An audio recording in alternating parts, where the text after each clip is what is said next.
Hi ಸ್ನೇಹಿತರೆ ನಾವು 2016ರಿಂದ 2024ರವರೆಗೆ ಎಲ್ಲ KPC ಗ್ರೂಪ್ ಸಿ ಪ್ರಶ್ನೆ ಪತ್ರಿಕೆಗಳು ಬಿಡಿಸುತ್ತಿದ್ದೇವೆ. ಅದರಲ್ಲಿ ಏನಪ್ಪ ಅಂದರೆ ನಾವು KPC ಸಂವಹನ ಪತ್ರಿಕೆ ಕಂಪ್ಯೂಟರ್, ಇಂಗ್ಲೀಷ್, ಕನ್ನಡ ಬೇರೆ ಬೇರೆಯಾಗಿ ವಿಡಿಯೋ ಮಾಡುತ್ತಿದ್ದೇವೆ ಮತ್ತು ಡಿಟೇಲ್ ಎಕ್ಸ್ಪ್ಲನೇಷನ್ ಇರುತ್ತೆ ಸ್ನೇಹಿತರೆ ಇಲ್ಲಿ ಮೊದಲ ಪ್ರಶ್ನೆ, ADSLನ ವಿಸ್ತೃತ ರೂಪ ಏನು? ಇಲ್ಲಿ ಏನಪ್ಪ ಅಂದರೆ correct answer asymmetric digital satellite link. ಇದು ಕರೆಕ್ಟ್ ಆನ್ಸರ್ ಸ್ನೇಹಿತರೆ. ಇಲ್ಲಿ ಮಾಡಮ್ನಲ್ಲಿ ಮಾಡ್ಯುಲೇಟರ್ ಆ್ಯಂಡ್ ಡಿಮಾಡ್ಯುಲೇಟರಲ್ಲಿ 4 ವಿಧಗಳು ಬರ್ತವೆ ಸ್ನೇಹಿತರೆ. ಅವು ಯಾವ ಅಂದರೆ ಡೈಲಾಪ್ ಮಾಡಮ್ ಆ್ಯಂಡ್ ADSL ಮಾಡಮ್, ಇನ್ನೊಂದು ಎಕ್ಸ್ಟರ್ನಲ್ ಮಾಡಮ್, ಇನ್ನೊಂದು ಐಸೋಲೇಟೆಡ್ ಮಾಡಮ್. ಸ್ನೇಹಿತರಲ್ಲಿ ಈ ಕೆಳಗಡೆ ಯಾವ ಮೆಮ್ರಿ ಕಡಿಮೆ ಪ್ರವೇಶ ಸಮಯ ಹೊಂದಿದೆ? ಇದರಲ್ಲಿ ಯಾವ ಮೆಮ್ರಿ ಕಡಿಮೆ ಪ್ರವೇಶ ಸಮಯ ಆಕ್ಸೆಸ್ ಟೈಮ್ ಹೊಂದಿದೆ? ಸ್ನೇಹಿತರಲ್ಲಿ ಆಪ್ಷನ್ 3 ಕ್ಯೂಶ್ ಮೆಮ್ರಿ. ಕಂಪ್ಯೂಟರ್ನಲ್ಲಿ ಅತಿ ವೇಗದ ಸ್ಮರಣೆ ಯಾವುದು? ನೋಡಿರಿ ಸ್ನೇಹಿತರೆ, ಭಾಳ ಇಂಪಾರ್ಟೆಂಟ್ ಆದಂಥ ಪ್ರಶ್ನೆ ಇದು. ಕಂಪ್ಯೂಟರ್ನಲ್ಲಿ ಅತಿ ವೇಗದ ಸ್ಮರಣೆ ಯಾವುದು? ಇದರಲ್ಲಿ ಕ್ಯೂಶ್ ಮೆಮ್ರಿ. ಓಕೆ ಸ್ನೇಹಿತರಲ್ಲಿ ಕ್ಯೂಶ್ ಮೆಮ್ರಿ ಏನಿದೆಲ್ಲ CPU ಮತ್ತು ಮೇನ್ ಮೆಮ್ರಿಗಳ ಮಧ್ಯೆ ಕಂಡು ಬರುತ್ತದೆ. ಇದೊಂದು ರ್ಯಾಮ್ಗಿಂತ, ಇಲ್ಲಿ ರ್ಯಾಮ್ ಇದೆ, ರ್ಯಾಮ್ ನೋಡಿರಿ, ಇದು ರ್ಯಾಮ್ಗಿಂತ ಅಧಿಕ ವೇಗ ಮತ್ತು ಕಡಿಮೆ ಸಂಗ್ರಹಣ ಸಾಮರ್ಥ್ಯ ಹೊಂದಿ ತಾತ್ಕಾಲಿಕ ಮೆಮ್ರಿ ಆಗಿದೆ. ನೋಡ್ರಿ, ಇದು 2 ಬಾರಿ ಕೇಳಿದ್ದಾರೆ ನೋಡಿರಿ. ಇದು ರ್ಯಾಮ್ಗಿಂತ ಅಧಿಕ ವೇಗ ಮತ್ತು ಕಡಿಮೆ ಸಂಗ್ರಹಣ ಸಾಮರ್ಥ್ಯ ಹೊಂದಿ ತಾತ್ಕಾಲಿಕ ಮೆಮ್ರಿ ಆಗಿದೆ ನೋಡಿರಿ. ಓಕೆ, CPU ಡೇಟಾವನ್ನು ಪಡೆದುಕೊಳ್ಳಲು ಪ್ರವೇಶಿಸುವ ಮೆಮ್ರಿಯಲ್ಲಿನ ಲೊಕೇಶನ್ ಡೇಟಾಗಳ ಕಾಪಿಯನ್ನು ಸಂಗ್ರಹಿಸಿಟ್ಟುಕೊಂಡಿರುತ್ತದೆ. ನೋಡ್ರಿ, ಏನು ಹೇಳ್ತಿದ್ದಾರೆ ಅಂದರೆ CPU ಡೇಟಾವನ್ನು ಪಡೆದುಕೊಳ್ಳಲು ಪ್ರವೇಶಿಸುವ ಮೆಮ್ರಿಯಲ್ಲಿನ ಲೊಕೇಶನ್ ಡೇಟಾಗಳ ಕಾಪಿಯನ್ನು ಸಂಗ್ರಹಿಸಿಟ್ಟುಕೊಂಡಿರುತ್ತದೆ ಅದು. ಓಕೆ, ಇಲ್ಲಿ ಐ ಪಿ ವಿಳಾಸ ಪ್ರಸ್ತುತ. ಇಲ್ಲಿ ಕರೆಕ್ಟ್ ಆನ್ಸರ್ ಸ್ನೇಹಿತರೆ 4 ಬೈಟ್ಸ್ ಲಾಂಗ್ ಆಗಿರುತ್ತೆ. ಓಕೆ, ಮುಂದಿನ ಪ್ರಶ್ನೆ, ಅಂತರ್ಜಾಲವು ತಂತ್ರಗಾರಿಕೆಯನ್ನು ಬಳಸುತ್ತದೆ. ನೋಡ್ರಿ, ಅಂತರ್ಜಾಲವು ಯಾವ ತಂತ್ರಗಾರಿಕೆಯನ್ನು ಬಳಸುತ್ತದೆ? ಅದು ಪ್ಯಾಕೆಟ್ ಸ್ವಿಚಿಂಗ್. ನೋಡ್ರಿ, ಬಳಕೆದಾರರು ಇಂಟರ್ನೆಟ್ನಲ್ಲಿ ಮಾಹಿತಿಯನ್ನು ಸರ್ಚ್ ಮಾಡಿದಾಗ ಡೇಟಾಗಳು ಹಲವಾರು ಭಾಗಗಳಾಗಿ ವಿಂಗಡಣೆಗೊಳ್ಳುತ್ತವೆ. ನಂತರ ವಿಂಗಡಣೆಯಾದ ಡೇಟಾ ಪ್ಯಾಕೆಟ್ಗಳು ಅಡ್ರೆಸ್ನ ಮೂಲಕ ಒಂದೆಡೆ ಸೇರಿ ಗುಂಪಾಗುತ್ತವೆ. ನಂತರ ಬಳಕೆದಾರರ ಡಿವೈಸ್ಗೆ ಮಾಹಿತಿಯಾಗಿ ತಲುಪುತ್ತವೆ. ನೋಡ್ರಿ, ಬಳಕೆದಾರರು ಇಂಟರ್ನೆಟ್ ಮಾಹಿತಿಯನ್ನು ಸರ್ಚ್ ಮಾಡಿದಾಗ ಡೇಟಾಗಳು ಹಲವಾರು ಭಾಗಗಳು ವಿಂಗಡಣೆಗೊಳ್ಳುತ್ತವೆ. ನಂತರ ವಿಂಗಡಣೆಯಾದ ಡೇಟಾ ಪ್ಯಾಕೆಟ್ಗಳು ಅಡ್ರೆಸ್ನ ಮೂಲಕ ಒಂದೆಡೆ ಸೇರಿ ಗುಂಪಾಗುತ್ತವೆ. ನಂತರ ಬಳಕೆದಾರರಿಗೆ ಡಿವೈಸ್ಗೆ ಮಾಹಿತಿಯನ್ನು ತಲುಪುತ್ತವೆ. ಡೇಟಾಗಳ ಹಲವಾರು ಭಾಗಗಳಾಗಿ ವಿಂಗಡಣೆಗೊಳ್ಳುವುದನ್ನು ಏನಂತ ಕರಿತೇವೆ? Packet switching. ನೋಡ್ರಿ, ಡೇಟಾಗಳ ಹಲವಾರು ಭಾಗಗಳಾಗಿ ವಿಂಗಡಣೆಯಾಗುವುದನ್ನು ನಾವು ಪ್ಯಾಕೆಟ್ ಸ್ವಿಚಿಂಗ್ ಅಂತ ಕರಿತೇವೆ. ಹೊಂದಿಸಿ ಬರೀರಿ. ನೋಡ್ರಿ, ಕೀಬೋರ್ಡು, ಪೇಸ್ಟು, ಹುಡುಕು ಮತ್ತು ಬದಲಾಯಿಸು ಕ್ಲೀಪಾಡ್ ಕೊಟ್ಟಿದ್ದಾರೆ. ಈ ಕಡೆ ಮೊದಲನೇ ಸವಿನೆಸ್ ಉಳಿಸಿಕೋ, ಪಠ್ಯ ತಿದ್ದುವಿಕೆ ಆಯ್ಕೆಗಳು, ಚಿತ್ರ, ನಕಲು ಮಾಡಿದ ಚಿತ್ರ ಅಥವಾ ಪಠ್ಯ ಹಿಡಿದಿಡುತ್ತದೆ. ಸ್ನೇಹಿತರೆ, ಇದರಲ್ಲಿ ಆಪ್ಷನ್ 1 ಕರೆಕ್ಟ್ ಆಗಿದೆ. ನೋಡ್ರಿ, ಕೀಬೋರ್ಡು ಇದು ನಕಲು ಮಾಡಿದ ಚಿತ್ರ ಅಥವಾ ಪಠ್ಯ ಹಿಡಿದಿಡುತ್ತದೆ. ಮತ್ತು ಫೇಸ್ಟ್ ಇದು ಏನಪ್ಪ ಅಂದರೆ ಮೊದಲಿನ ಸವಿನ್ಯಾಸ ಉಳಿಸ್ಕೊಳ್ಳುತ್ತದೆ. ಮತ್ತು ಹುಡುಕು ಮತ್ತು ಬದಲಾಯಿಸು ಇದು ಪಠ್ಯ ತಿದ್ದುವಿಕೆಗೆ ಆಯ್ಕೆಗಳು. ಕ್ಲಿಪ್ ಆರ್ಟು ಇದು ಚಿತ್ರ. ಓಕೆ, ಆಪ್ಷನ್ 1 ಕರೆಕ್ಟ್ ಆಗಿದೆ ಸ್ನೇಹಿತರೆ. ಮುಂದಿನ ಪ್ರಶ್ನೆ, ಡ್ರಾಪ್ ಕ್ಯಾಪ್ ಎನ್ನುವ ಆಯ್ಕೆಯನ್ನು ಯಾವ ಉದ್ದೇಶಕ್ಕೆ ಬಳಸುತ್ತೇವೆ? ನೋಡ್ರಿ, ಡ್ರಾಪ್ ಕ್ಯಾಪ್ ಎನ್ನುವ ಆಯ್ಕೆಯನ್ನು ಯಾವ ಉದ್ದೇಶಕ್ಕೆ ಬಳಸ್ತೇವಪ್ಪ ಅಂದರೆ ಇಲ್ಲಿ ಆಪ್ಷನ್ ಯಾವುದಪ್ಪ ಅಂದರೆ 2, ಪ್ಯಾರಾಗ್ರಾಫಿನ ಮೊದಲ ಅಕ್ಷರವನ್ನು ದೊಡ್ಡದಾಗಿ ಸೃಷ್ಟಿ ಮಾಡಲು. ನೋಡ್ರಿ, ಡ್ರಾಪ್ ಕ್ಯಾಪ್ ಎನ್ನುವ ಆಯ್ಕೆಯನ್ನು ಪ್ಯಾರಾಗ್ರಾಫಿನ ಅಕ್ಷರವನ್ನು ದೊಡ್ಡದಾಗಿ ಸೃಷ್ಟಿ ಮಾಡಲು ಬಳಸಲಾಗುತ್ತದೆ. ಮುಂದಿನ ಪ್ರಶ್ನೆ, ಎಕ್ಸೆಲ್ನಲ್ಲಿ ಆಸಕ್ತಿ ಇರುವ ಸೇಲ್ಗಳನ್ನು ಮಾತ್ರ ಎತ್ತಿ ತೋರಿಸಲು ಈ ಡ್ಯಾಶ್ ಉಪಯೋಗಿಸುತ್ತಿವೆ.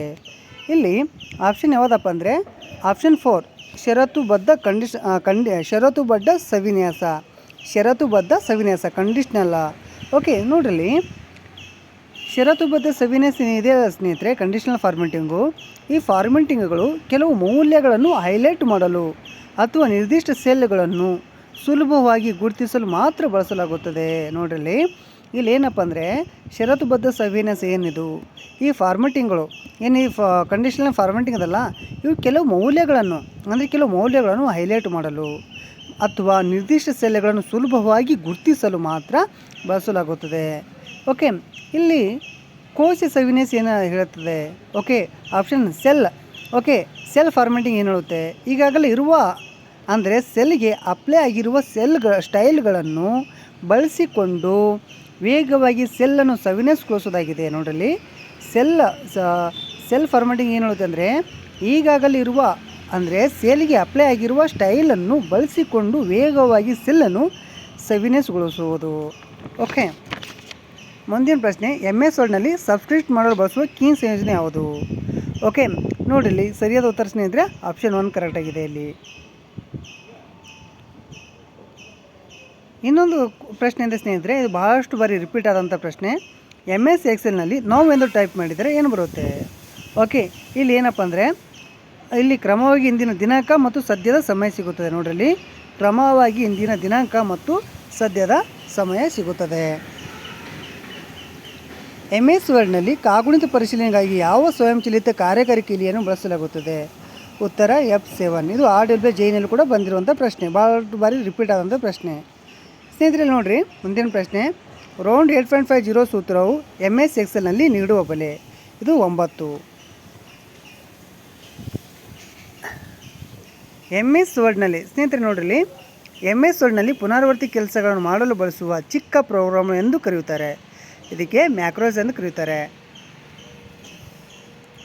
ಇಲ್ಲಿ MS ಎಕ್ಸೆಲ್ನಲ್ಲಿ A1, A2, A3, B1, B2 ಮತ್ತು BT3 ಘಟಕಾಂಶ ಗರಿಷ್ಠ ಮೌಲ್ಯವನ್ನು ಕಂಡುಹಿಡಿಯಲು ಬಳಸುವ ಸೂತ್ರ ಯಾವುದು? ಇಲ್ಲಿ ಆಪ್ಷನ್ 3 ಮ್ಯಾಕ್ಸಿಮಮ್ A1:B3.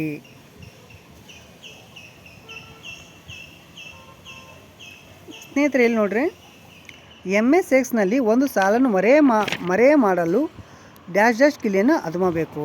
ಯಾವುದಂದರೆ Ctrl+9. ಮುಂದಿನ ಪ್ರಶ್ನೆ, ಪವರ್ ಪಾಯಿಂಟ್ ಪ್ರೆಸೆಂಟೇಷನಲ್ಲಿ ಕಂಪನಿಯ ಲೋಗೋಗಳನ್ನು ಪ್ರತಿಯೊಂದು ಸ್ಲೈಡ್ಗಳಲ್ಲಿ ಸೇರಿಸಲು ಆಯ್ಕೆಯನ್ನು ಬಳಸುತ್ತಾರೆ. ಯಾವ ಆಯ್ಕೆಗಳನ್ನು ಬಳಸ್ತಾರೆ ಇಲ್ಲಿ?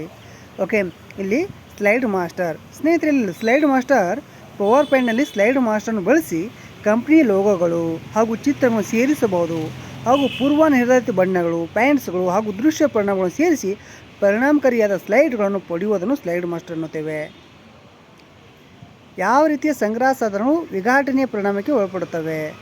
ಇಲ್ಲಿ ಯಾವುದಪ್ಪ ಅಂದರೆ ದೃಷ್ಟಿಯ ಆಪ್ಟಿಕಲ್. ಸ್ನೇಹಿತರಲ್ಲಿ ಆಪ್ಟಿಕಲ್ ಡಿಸ್ಕ್ಗಳು ಯಾವ ರೀತಿಯ ಸಂಗ್ರಹ ಸಾಧನಗಳು ವಿಘಟನೆಯ ಪರಿಣಾಮಕ್ಕೆ ಒಳಪಡ್ತವೆ ಅಂದರೆ ಅವು ಆಪ್ಟಿಕಲ್ ಡಿಸ್ಕ್ಗಳು. ಓಕೆ, ಇಲ್ಲಿ ಏನಪ್ಪ ಅಂದರೆ ಆಪ್ಟಿಕಲ್ ಡಿಸ್ಕ್ಗಳಂದರೆ ಆಪ್ಟಿಕಲ್ ಡಿಸ್ಕ್ಗಳ ಮೇಲೆ ಲೇಸರ್ ಬೀಮ್ಗಳನ್ನು ಬಳಸಿ ದತ್ತಾಂಶಗಳು ಇದರ ಮೇಲೆ ಬರೆಯಬಹುದು. ನೋಡ್ರಿ, ಆಪ್ಟಿಕಲ್ ಡಿಸ್ಕ್ಗಳ ಮೇಲೆ ಲೇಸರ್ ಬೀಮನ್ನು ಬಳಸಿ ದತ್ತಾಂಶವನ್ನು ಇದರ ಮೇಲೆ ಬರೆಯಬಹುದು, ಡೇಟಾಗಳನ್ನು ಇದರ ಮೇಲೆ ಬರೆಯಬಹುದು.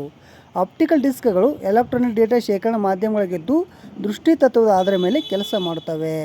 ಈ ಡಿಸ್ಕ್ಗಳನ್ನು ಟ್ರ್ಯಾಕ್ಗಳನ್ನಾಗಿ ಮತ್ತು ಟ್ರ್ಯಾಕ್ಗಳನ್ನು ಸೆಕ್ಟರ್ಗಳಾಗಿ ವಿಂಗಡಿಸಲಾಗುತ್ತದೆ. ನೋಡ್ರಿ, ಈ ಡಿಸ್ಕ್ಗಳನ್ನು ಟ್ರ್ಯಾಕ್ ಮತ್ತು ಸೆಕ್ಟರ್ಗೆ ವಿಂಗಡಿಸ್ಬೋದು.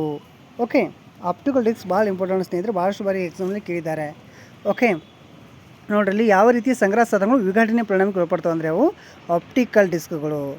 ಓಕೆ ಸ್ನೇಹಿತರೆ, ಮುಂದಿನ ಪ್ರಶ್ನೆ, MS ಪವರ್ ಪಾಯಿಂಟ್ನಲ್ಲಿ ಕೇವಲ ಪಟ್ಟಿ ಹಾಗೂ ಬುಲೆಟ್ಗಳು ಪ್ರದರ್ಶನಗೊಳ್ಳುವ ನೋಟವನ್ನು ಎನ್ನುವರು. ಅದು ಯಾವುದಂದರೆ ಔಟ್ಲೈನ್. ಯಾವುದು? ಔಟ್ಲೈನ್. ನೋಡಿರಿ, MS ಪವರ್ನಲ್ಲಿ ಕೇವಲ ಪಟ್ಟಿ ಹಾಗೂ ಬುಲೆಟ್ಗಳು ಪ್ರದರ್ಶನಗೊಳ್ಳುವ ನೋಟವನ್ನು ಏನಂತ ಕರೀತಾರೆ? ಔಟ್ಲೈನ್ ಎನ್ನುವರು. ಸ್ನೇಹಿತರಲ್ಲಿ MS ಎಕ್ಸ್ನಲ್ಲಿ 3D ಉಲ್ಲೇಖ ಸೂತ್ರ. ಓಕೆ, ಇಲ್ಲಿ ನೋಡ್ರಿ, MS ಎಕ್ಸ್ನಲ್ಲಿ ಏನಪ್ಪ ಅಂದರೆ 3D ಉಲ್ಲೇಖ ಏನು? ಇಲ್ಲಿ ಸರಿಯಾದ ಉತ್ತರ ಸ್ನೇಹಿತರೆ ವರ್ಕ್ ಶೀಟ್ಗಳಲ್ಲಿ ವ್ಯಾಪಿಸಿದೆ. ನೋಡ್ರಿ, MS ಎಕ್ಸ್ನಲ್ಲಿ 3D ಉಲ್ಲೇಖ ಸೂತ್ರ ಇದು ಎಲ್ಲಪ್ಪ ಅಂದರೆ ವರ್ಕ್ ಶೀಟ್ನಲ್ಲಿ ವ್ಯಾಪಿಸಿದೆ. MS ವರ್ಡ್ನಲ್ಲಿ ಬುಕ್ ಮಾರ್ಕ್ಗಳ ಬಳಕೆ ಏನು? ಸ್ನೇಹಿತರೆ, MS ವರ್ಡ್ನಲ್ಲಿ ಬುಕ್ ಮಾರ್ಕ್ಗಳ ಬಳಕೆ ಏನಂದರೆ ಇವೇನು ಮಾಡ್ತಾವಪ್ಪ ಅಂದರೆ ಡಾಕ್ಯುಮೆಂಟನ್ನು ನಿರ್ದಿಷ್ಟ ಸ್ಥಳಕ್ಕೆ ಹೋಗಲು. MS ವರ್ಡ್ನಲ್ಲಿ ಬುಕ್ ಮಾರ್ಕ್ಗಳ ಬಳಕೆ ಏನಪ್ಪ ಅಂದರೆ ಡಾಕ್ಯುಮೆಂಟ್ನ ನಿರ್ದಿಷ್ಟ ಸ್ಥಳಕ್ಕೆ ಹೋಗಲು. ನೋಡ್ರಲ್ಲಿ, MS ವರ್ಡ್ನಲ್ಲಿ ಇನ್ಸರ್ಟ್ ಮೆನುವಿನ ಲಿಂಕ್ ಎಂಬ ಟೂಲ್ನಲ್ಲಿ ಹೈಪರ್ ಲಿಂಕ್, ಬುಕ್ ಮಾರ್ಕ್ ಮತ್ತು ಕ್ರಾಸ್ ರೆಫರೆನ್ಸ್ಗಳು ಕಾಣಸಿಗುತ್ತವೆ. ಇಲ್ಲಿ ಬುಕ್ ಮಾರ್ಕ್ ಏನಿದೆಯಲ್ಲ ಸ್ನೇಹಿತರೆ, ಡಾಕ್ಯುಮೆಂಟ್ನ ನಿರ್ದಿಷ್ಟ ಸ್ಥಳಕ್ಕೆ ಹೋಗಲು ಬಳಕೆ ಮಾಡಲಾಗುತ್ತದೆ ಮತ್ತು ಬಳಕೆದಾರರು ಆಯ್ಕೆ ಮಾಡಿದ ಪಟ್ಟಿಯ ಸ್ಥಳವನ್ನು ಗುರುತಿಸುತ್ತದೆ. ಹೈಪರ್ ಲಿಂಕ್ ಅಂದರೆ ಏನು ಸ್ನೇಹಿತರೆ? ಹೈಪರ್ ಲಿಂಕ್ ಎಂಬುದು ಮತ್ತೊಂದು ಸ್ಥಳ ಸೂಚಿಸುವ ಪದವಾಗಿರುತ್ತದೆ. ಇದು ನೀಲಿ ಬಣ್ಣದಾಗಿರುತ್ತದೆ. ಕ್ರಾಸ್ ರೆಫರೆನ್ಸ್ ಅಂದರೆ ಏನು? ಡಾಕ್ಯುಮೆಂಟ್ನಲ್ಲಿ ನೇರವಾಗಿ ನಿರ್ದಿಷ್ಟ ಸ್ಥಳಕ್ಕೆ ಹೋಗಲು ಬಳಸುವುದಾಗಿದೆ. ಓಕೆ ಸ್ನೇಹಿತರೆ, ಮುಂದಿನ ಪ್ರಶ್ನೆ, ಪವರ್ ಪಾಯಿಂಟ್ ಪ್ರದರ್ಶನದಲ್ಲಿ ಯಾವ ಫೈಲ್ ಫಾರ್ಮ್ಯಾಟನ್ನು ಬಳಸಬಹುದು? ಓಕೆ, ಇದರಲ್ಲಿ ಯಾವುದಪ್ಪ ಅಂದರೆ ಇವುಗಳಲ್ಲಿ ಎಲ್ಲವೂ ಸ್ನೇಹಿತರೆ. ಪವರ್ ಪಾಯಿಂಟ್ ಪ್ರದರ್ಶನ ಯಾವ ಫೈಲ್ ಫಾರ್ಮ್ಯಾಟ್ ಬಳಸಬಹುದು ಅಂದರೆ ಇವುಗಳಲ್ಲಿ ಎಲ್ಲವೂ. ನುಡಿ ಕನ್ನಡ ತಂತ್ರಾಂಶ ಡ್ಯಾಶ್ ವ್ಯವಸ್ಥೆಯನ್ನು ಬಳಸುತ್ತದೆ. ಓಕೆ ಸ್ನೇಹಿತರೆ, ಇದು ಯಾವುದಪ್ಪ ಅಂದರೆ ಯುನಿಕೋಡ್ ಪ್ರಸ್ತುತವಾಗಿ ನುಡಿ 6.1 ಆವೃತ್ತಿ ಸಾರ್ವಜನಿಕ ಬಳಕೆಗೆ ಲಭ್ಯವಿದೆ. ಅಲ್ಲದೆ ನುಡಿ 6.5 ಎಂಬ ಬಹುಭಾಷಾ ನುಡಿ ಆವೃತ್ತಿ ಬಳಕೆಯಲ್ಲಿದೆ. ನವೆಂಬರ್ 2012ರಲ್ಲಿ ಕರ್ನಾಟಕ ಸರ್ಕಾರ ಅಧಿಸೂಚನೆಯನ್ನು ಹೊರಡಿಸಿ ಯುನಿಕೋಡನ್ನು ತನ್ನ ಶಿಷ್ಟತೆ ಎಂದು ಪರಿಗಣಿಸಿದೆ. ಡ್ಯಾಶ್ ನೆಟ್ವರ್ಕ್ ಉಪಯೋಗಿಸುವುದರ ಪ್ರಯೋಜನಗಳಲ್ಲಿ ಒಂದಾಗಿದೆ. ಇಲ್ಲಿ ಯಾವುದು ಕರೆಕ್ಟ್ ಅಂದರೆ ಸ್ನೇಹಿತರೆ, ಫೆರಿಫರಲ್ ಶೇರಿಂಗ್, ಬಾಹ್ಯ ಸಾಧನ ಹಂಚಿಕೆ. MS ವರ್ಕ್ ಶೀಟಲ್ಲಿರುವ ಒಟ್ಟು ಸಾಲುಗಳು ನೋಡಲಿ. MS ವರ್ಕ್ ಶೀಟ್ನಲ್ಲಿರುವ ಒಟ್ಟು ಸಾಲುಗಳು ಎಷ್ಟು? ಸರಿಯಾದ ಉತ್ತರ ಸ್ನೇಹಿತರಲ್ಲಿ 65,536 ನೋಡ್ರಲ್ಲಿ, 65,536. ಇಲ್ಲಿ MS ಎಕ್ಸೆಲ್ ಸೆಲ್ನಲ್ಲಿರುವ ಟೆಕ್ಸ್ಟ್ ಡ್ರಾಪ್ ಮಾಡಲು ಉಪಯೋಗಿಸುವ ಕೀಗಳು ಯಾವ ಸ್ನೇಹಿತರೆ? MS ಎಕ್ಸೆಲ್ನಲ್ಲಿ ಟೆಕ್ಸ್ಟ್ ಡ್ರಾಪ್ ಮಾಡಲು ಬಳಸುವ ಕೀಗಳು ಸ್ನೇಹಿತರಲ್ಲಿ central plus centre, Alt plus centre, shift plus centre ಇವುಗಳು ಯಾವುದಲ್ಲ. ಓಕೆ, ಇಲ್ಲಿ ಸರಿಯಾದ ಉತ್ತರ ಸ್ನೇಹಿತರೆ ಅಲ್ಟಾ ಪ್ಲಸ್ ಎಂಟರು. ಓಕೆ, ಕಂಪ್ಯೂಟರ್ನಲ್ಲಿ ಅತಿ ವೇಗ ಸ್ಮರಣೆ ಸ್ನೇಹಿತರೆ ಕ್ಯಾಶ್ ಮೆಮೊರಿ, ಇದು ಗೊತ್ತಿದೆ. BIOSನ ಎಲ್ಲಿ ಶೇಖರಿಸುತ್ತಾರೆ? BIOSನ ಎಲ್ಲಿ ಶೇಖರಿಸ್ತಾರೆ ಅಂದರೆ ಸ್ನೇಹಿತರಲ್ಲಿ ಸರಿಯಾದ ಉತ್ತರ ರೋಮ್ನಲ್ಲಿ. ಎಲ್ಲಿ? ರೋಮ್ನಲ್ಲಿ. ಸ್ನೇಹಿತರಲ್ಲಿ basic input output system, BIOS ಅಂದರೆ ಏನು? Basic input output system. ಇದು ಒಂದು ಬಿಲ್ಟ್ ಇನ್ ಸಾಫ್ಟ್ವೇರ್ ಆಗಿದೆ ಸ್ನೇಹಿತರೆ. ಕಂಪ್ಯೂಟರನ್ನು ಆನ್ ಮಾಡಿದ ತಕ್ಷಣ ಕಾರ್ಯಾಚರಣೆ ವ್ಯವಸ್ಥೆ ಲೋಡ್ ಆಗುವ ಮೊದಲು ನಡೆಯುವ ಪ್ರಕ್ರಿಯೆಗಳನ್ನು ಒಳಗೊಂಡಿದೆ. ಈ BIOSಗಳನ್ನು ರೋಮ್ ಸ್ಮರಣೆಗಳಲ್ಲಿ ಸಂಗ್ರಹಿಸಲಾಗುತ್ತದೆ. ಎಲ್ಲಪ್ಪ ಅಂದರೆ ಇಲ್ಲಿ ರೋಮ್ ಆಗಿದೆ ಸ್ನೇಹಿತರಲ್ಲಿ. BIOSಗಳನ್ನು ಎಲ್ಲಪ್ಪ ಅಂದರೆ ರೋಮ್ನಲ್ಲಿ ಸಂಗ್ರಹಿಸಲಾಗುತ್ತದೆ. ಓಕೆ, ಪ್ರಸ್ತುತವಾಗಿ ತಂತ್ರಜ್ಞಾನ ಬೆಳೆದಂತೆಲ್ಲ ಇದನ್ನು ಈಗ ಫ್ಲ್ಯಾಶ್ ಮೆಮೊರಿಯಲ್ಲಿ ಸ್ಟೋರ್ ಮಾಡಲಾಗುತ್ತೆ. ಮೊದಲು ಎಲ್ಲಿ BIOSಗಳು ಎಲ್ಲಿ ಸ್ಟೋರ್ ಮಾಡಲಾಗುತ್ತೆ ಅಂದರೆ ರೋಮ್ನಲ್ಲಿ. ಇದು ಭಾಳ ಇಂಪಾರ್ಟೆಂಟ್ ಸ್ನೇಹಿತರೆ. BIOSಗಳು ಎಲ್ಲಿ ಸ್ಟೋರ್ ಮಾಡಲಾಗುತ್ತೆ ಅಂದರೆ ಅದು ರೋಮ್ನಲ್ಲಿ. ಈಗೆಲ್ಲ ಎಲ್ಲಿ ಮಾಡ್ತಿದ್ದಾರೆ ಅಂದರೆ ಫ್ಲ್ಯಾಶ್ ಮೆಮೊರಿಯಲ್ಲಿ. ಫಾರ್ ಮೆಮೊರಿ ಯಾವುದರಲ್ಲಿ ಶೇಖರಣೆ ಆಗಿರುತ್ತದೆ? ಫಾರ್ ಮೆಮೊರಿ ಯಾವುದರಲ್ಲಿ ಶೇಖರಣೆ ಆಗುತ್ತೆ? ರೋಮು. ಓಕೆ, ರೋಮ್ ಸ್ನೇಹಿತರೆ ರೀಡ್ ಓನ್ಲಿ ಮೆಮೊರಿ, ಇದು ಶಾಶ್ವತ ಸ್ಮರಣೆಯಾಗಿದೆ. ಓಕೆ, ಇದರಲ್ಲಿ ದತ್ತಾಂಶವನ್ನು ಬದಲಾಯಿಸಲು ಸಾಧ್ಯವಿಲ್ಲ. ಆದ್ದರಿಂದ ಇದನ್ನು ನಾನ್ ವೋಲ್ಟೈಲ್ ಮೆಮೊರಿ ಎಂದು ಕರೆಯುತ್ತಾರೆ. ಇದನ್ನು ಒಂದು ನಿರ್ದಿಷ್ಟ ಕಾರ್ಯನಿರ್ವಹಿಸಲು ರಚನೆ ಮಾಡಲಾದ ಸಾಫ್ಟ್ವೇರ್ಗಳನ್ನು ಶೇಖರಿಸುವ ಬಳಕೆ ಮಾಡಲಾಗುತ್ತಿದೆ. ಉದಾಹರಣೆ BIOS, ಫಾರ್ಮ್ವೇರ್ ಮುಂತಾದವು. 7-ಬಿಟ್ ಆಲ್ಫಾ ನ್ಯೂಮರಿಕ್ ಕೋಡ್ ಯಾವುದು ಸ್ನೇಹಿತರೆ? ಇದರಲ್ಲಿ ಆಪ್ಷನ್ 2 ASCII. ಇವುಗಳಲ್ಲಿ ಮೈಕ್ರೋ ಪ್ರೊಸೆಸರ್ ಆಗಿಲ್ಲದಿರುವುದು ಯಾವುದು? 80186. ಸ್ನೇಹಿತರೆ, ಪ್ರಮುಖ ಮೈಕ್ರೋ ಪ್ರೊಸೆಸರ್ಗಳು ಮತ್ತು ಮೈಕ್ರೋ ಪ್ರೊಸೆಸರ್ ಫ್ಯಾಮಿಲಿಗಳು ಇಂಟೆಲ್ ಫ್ಯಾಮಿಲಿ ಅಂದರೆ 80286, 80386, 80486. ಇಲ್ಲಿ 80186 ಆಗಿಲ್ಲ. ಓಕೆ, 80286, 80386, 80486 ಸಾರ್ವಜನಿಕವಾಗಿ ಲಭ್ಯವಾದ ಮೊದಲ ಮೈಕ್ರೋ ಪ್ರೊಸೆಸರ್. ಇಂಟೆಲ್ 4004 ಇದನ್ನು 1971ರಲ್ಲಿ ಅಭಿವೃದ್ಧಿಸಲಾಯಿತು. ಇಂಟೆಲ್ ಪೆಂಟಿಯಮ್ ಮೈಕ್ರೋ ಪ್ರೊಸೆಸರನ್ನು ಅಭಿವೃದ್ಧಿಪಡಿಸುವಲ್ಲಿ ಶ್ರಮಿಸಿದ ಭಾರತದ ಇಂಜಿನಿಯರ್ ವಿನೋದ್ ದಾಮೋದರ್ ಅವರನ್ನು father of Intel Pentium chip ಎನ್ನುತ್ತೇವೆ. ಸ್ನೇಹಿತರೆ, ನಮ್ಮ ವಿಡಿಯೋಸ್ ನಿಮ್ಗೆ ಇಷ್ಟವಾದರೆ ಲೈಕ್ ಮಾಡಿರಿ, ಶೇರ್ ಮಾಡಿರಿ, ಸಬ್ಸ್ಕ್ರೈಬ್ ಮಾಡಿರಿ. ಧನ್ಯವಾದಗಳು. ಶುಭ ದಿನ.